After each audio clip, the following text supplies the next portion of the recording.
From Pacifica, this is Democracy Now! I'm going to get this nomination.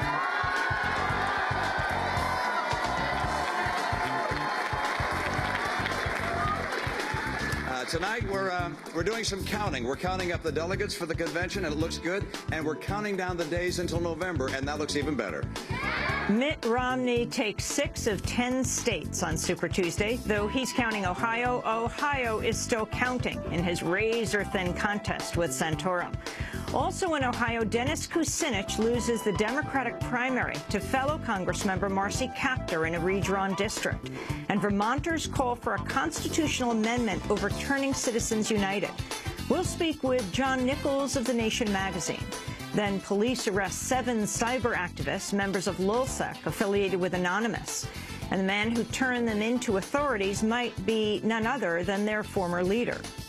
There's so many geeks and hackers with certain digital literacies and technical skills, and many of them are marshaling these skills for political purposes. We'll speak with digital media scholar Gabrielle Coleman and former Anonymous cyber activist Greg Hoosh. And Congressmember Donald Payne, the only African-American Congressmember from New Jersey, dies at the age of 77. We as a nation lost sight of the fact that the accomplishments of African Americans are not ones of disjointed milestones, but ones that have been innumerable, continuous, enduring, and diverse. We'll be joined by Congressman Payne's brother, William Payne, a former New Jersey Assembly member, and Larry Hamm, longtime New Jersey community organizer, leading a 381-day protest for jobs. All that and more coming up.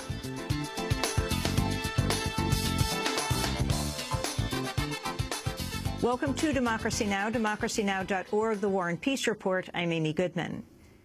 The Republican presidential race appears headed for the long haul after the Super Tuesday slate of primaries failed to produce a decisive winner. Mitt Romney won 6 states, including what appears to be a slim victory over Rick Santorum in the main battleground state of Ohio. Santorum, meanwhile, won 3 states, while Newt Gingrich won his home state of Georgia. Romney currently enjoys a sizable lead in delegates, but still only has a third of the number needed for the nomination. In other notable votes around the country, Democratic Congressmember Dennis Kucinich was defeated in a primary against Democratic Congressmember Marcy Kaptur. The two were forced to square off after Republicans redrew Ohio's congressional map to form a new district. Kaptur will square off against Samuel Wurzelbacher, winner of the district's Republican primary. Wurzelbacher gained notoriety as Joe the Plumber during the 2008 presidential campaign, despite not actually being a licensed plumber. Meanwhile, in Vermont, voters in at least 24 towns approved local resolutions challenging corporate personhood in the Supreme Court Citizens United decision. We'll have more on the Super Tuesday votes after headlines.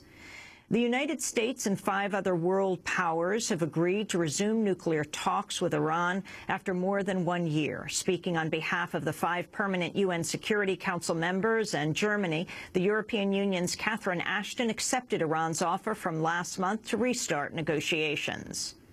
On behalf of China, France, Germany, the Russian Federation, the United Kingdom and the United States of America, I have offered to resume talks with Iran. We hope that we will be able to now pursue with Iran constructive engagement with the purpose of addressing the international community's concerns about the nuclear program. We will, in the course of the next few days, decide the dates and the venue. The announcement came shortly after Iran has announced it will allow international nuclear inspectors to visit its secret Parchin military complex, which has come under speculation as a potential site for research relevant to nuclear weapons. It also came amidst ongoing talks in Washington of a potential military strike on Iran by Israel or the United States. At a White House news conference, President Obama reiterated his vow to prevent Iran from obtaining a nuclear weapon if it attempts to do so. Will not countenance Iran getting a nuclear weapon. My policy is not containment. My policy is to prevent them from getting a nuclear weapon, because if they get a nuclear weapon, that could trigger an arms race in the region. It would undermine our non-proliferation goals. It could potentially fall into the hands of terrorists. And we've been in close consultation with all our allies, including Israel, in moving this strategy forward. Obama was speaking one day after meeting with Israeli Prime Minister Benjamin Netanyahu, who has sought U.S. support for military action against Iran. In a response to his Republican critics, Obama challenged proponents of immediate military action to explain their case to the public. In everybody's interests, the United States, Israel, and the world's, to see if this can be resolved in a peaceful fashion. And so this notion that somehow we have a choice to make in the next week or 2 weeks or month or 2 months is not borne out by the facts. I think there's no doubt that those who are suggesting or proposing or beating the drums of war should explain clearly to the American people what they think the costs and benefits would be. I'm not one of those people. As Obama spoke, Defense Secretary Leon Panetta appeared before the annual gathering of the pro-Israeli government lobbying group AIPAC, echoing Obama's speech to the group Sunday. Panetta vowed the U.S. would use force against Iran if need be. As the President said on this stage, these are the most consequential decisions a president must make. Of course, we prefer the diplomatic path. And as the Prime Minister himself has said, military action is the last alternative when all else fails. But make no mistake, when all else fails, we will act.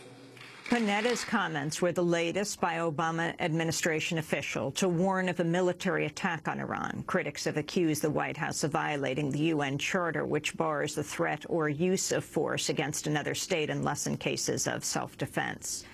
One day after meeting with President Obama at the White House, Israeli Prime Minister Benjamin Netanyahu gathered with congressional leaders Tuesday on Capitol Hill. Praising the wide bipartisan support for Israeli government policies, Netanyahu said no institution on earth can match what he called, quote, the clarity, courage, and wisdom of the U.S. Congress. Those great challenges require really 3 qualities to address them successfully. The 3 are clarity, courage, and wisdom. I don't think that there is a place anywhere else on earth where we can match the clarity, courage, and wisdom that I find here in the halls of this institution and amidst these venerable friends.